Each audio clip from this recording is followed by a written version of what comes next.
E aí pessoal, aqui é o Rodrigo Hagabashi, dando continuidade a mais um Hagapapo de Curseborn, sendo que é a parte 2 da linhagem Os Mortos. Quem ainda não viu o vídeo anterior, recomendo, dá uma olhada aqui na descrição do vídeo, tem um link da playlist de todos os vídeos que eu já fiz de Curseborn, e vocês poderão ver o vídeo anterior da parte 1 que eu já comecei a falar sobre a linhagem dos mortos. Hoje, dando continuidade, já vou começar a falar sobre as maldições deles.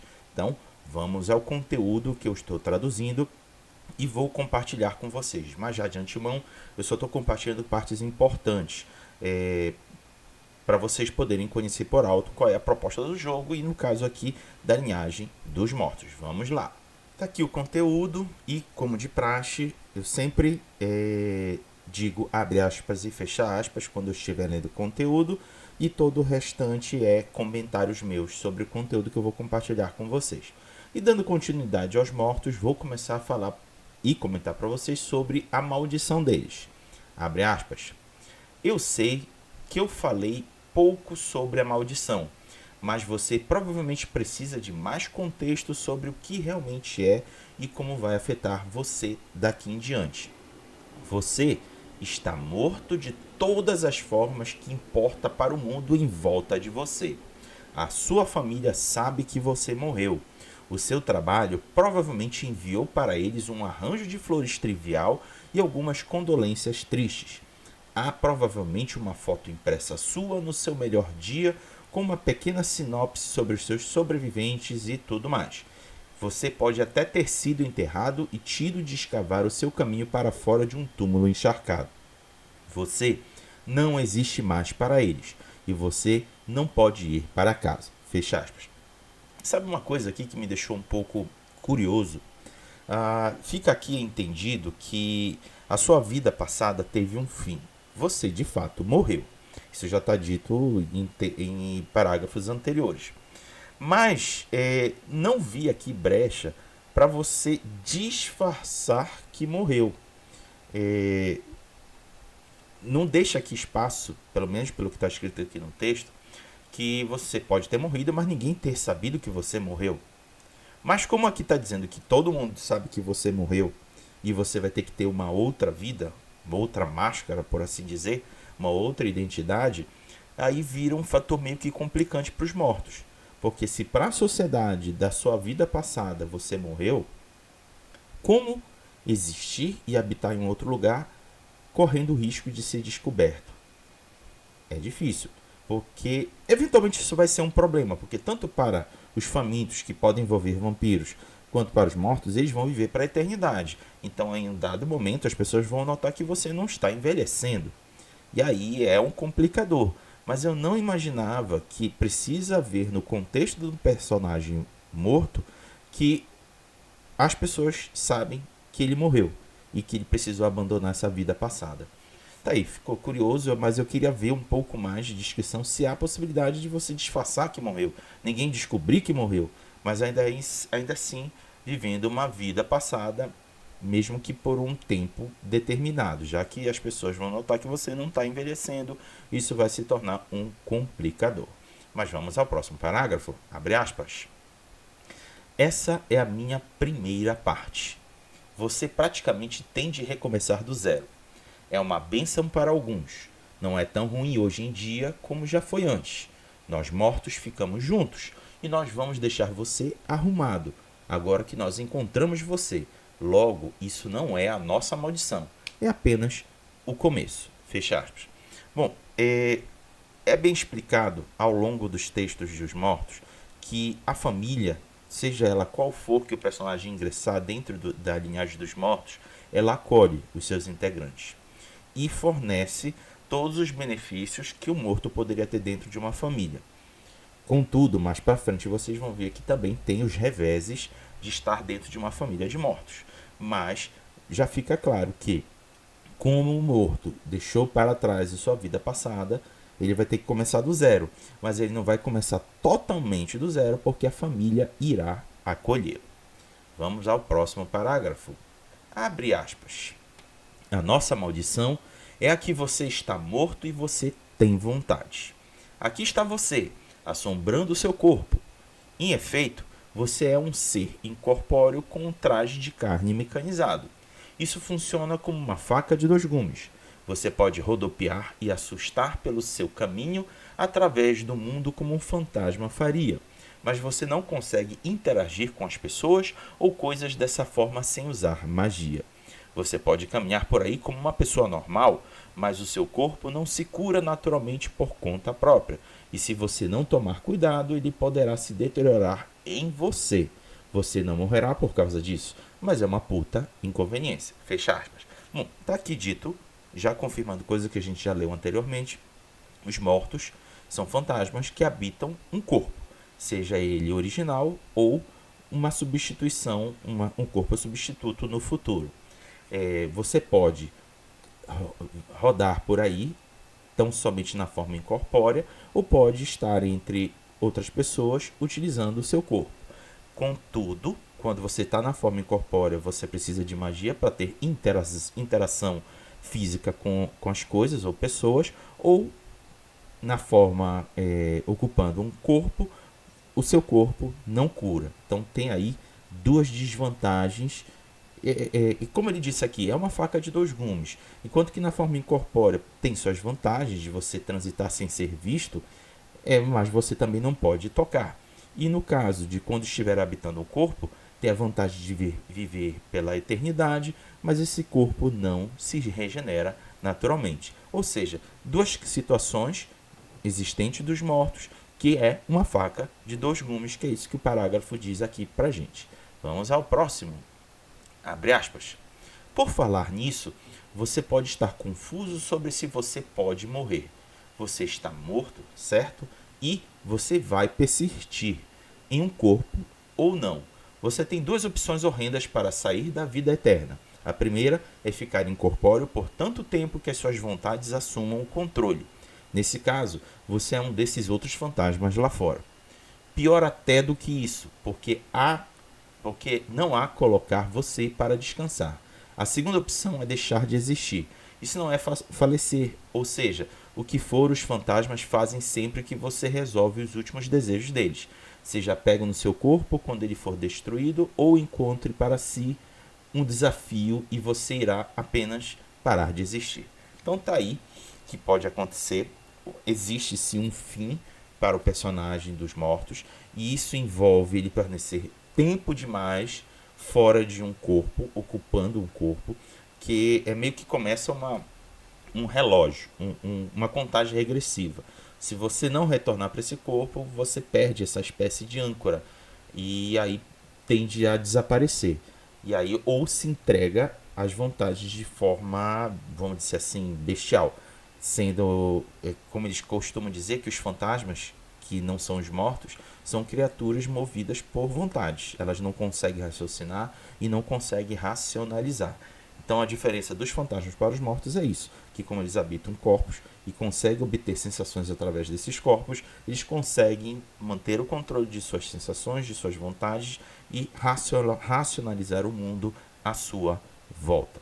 Então tá aí a maldição do envolto dos mortos. E agora a gente vai falar dos desejos deles, das vontades que eles sentem e precisam saciar, que está aqui nessa parte. Vamos lá, abre aspas. Eu não sei como melhor descrever o que é além de uma vontade. Mais do que um capricho ou desejo, é uma maldita necessidade. Você a sente puxando você como um horizonte de eventos de um fudido buraco sombrio de emoções.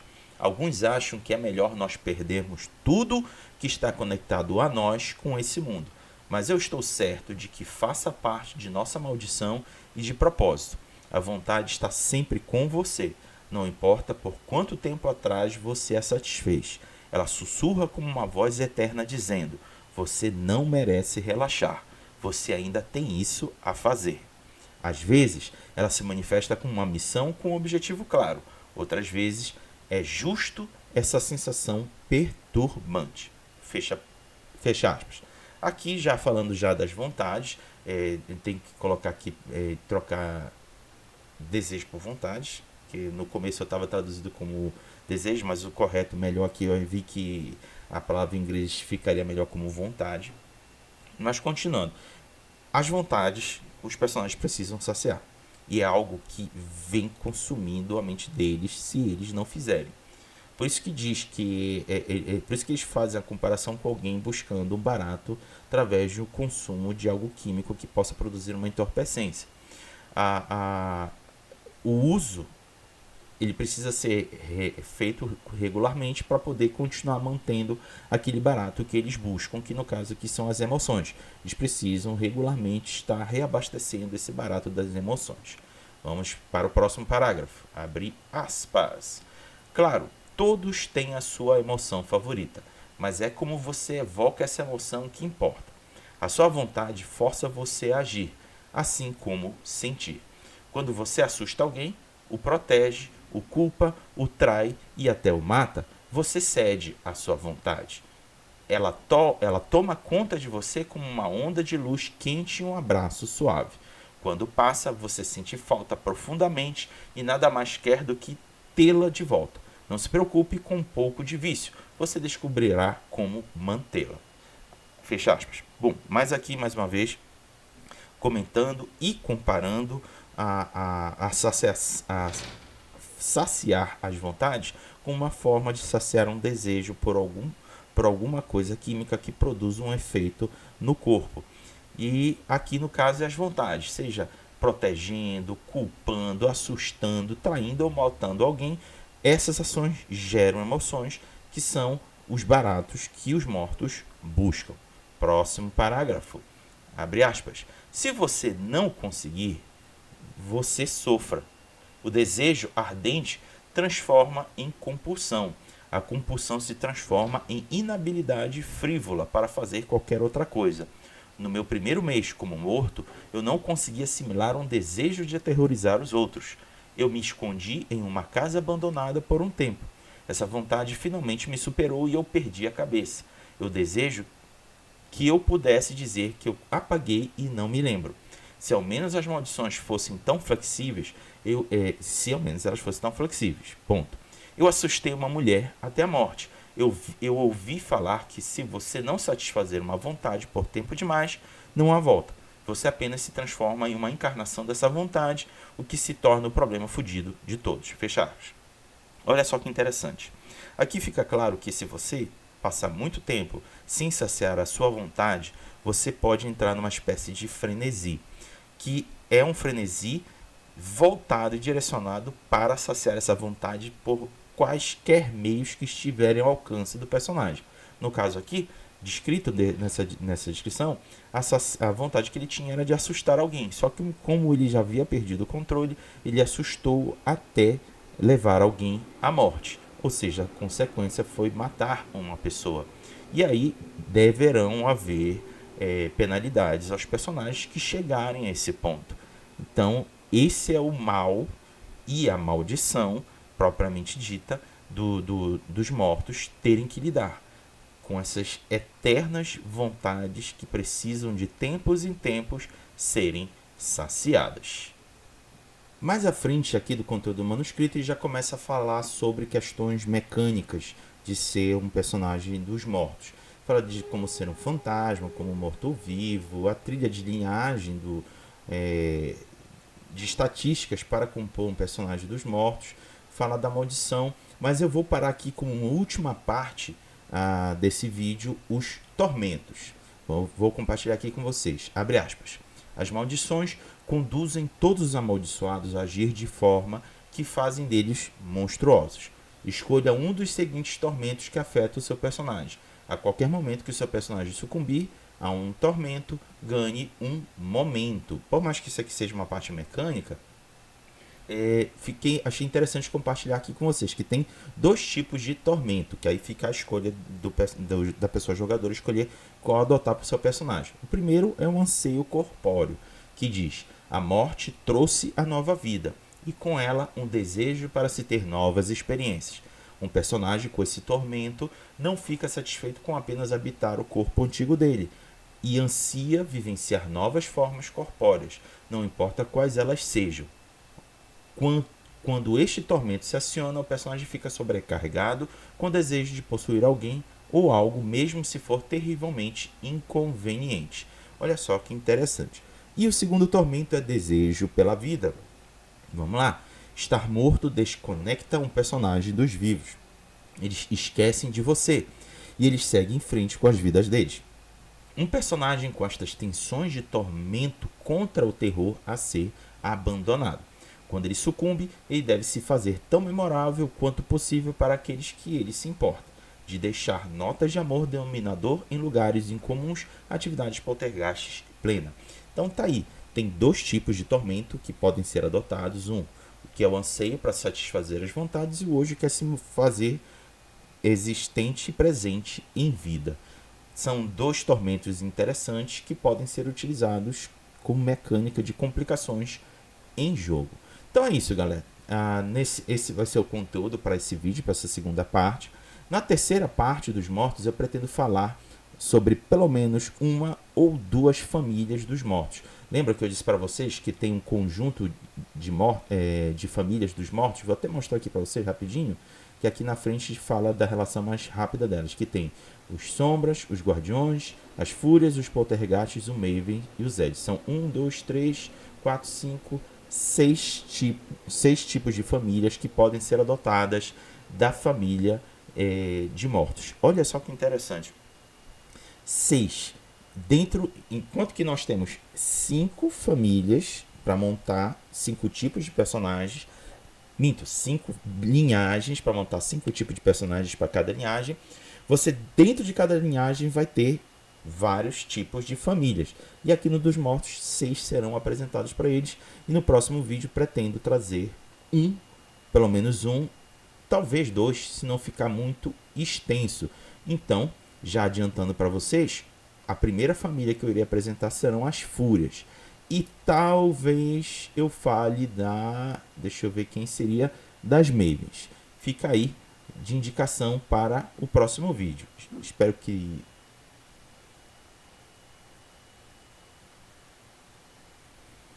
Beleza, tá aí. Espero que tenham gostado dessa segunda parte. Foi mais curtinho, mas eu precisava passar esse caminho todo sobre os mortos para vocês entenderem de uma forma geral o que são eles.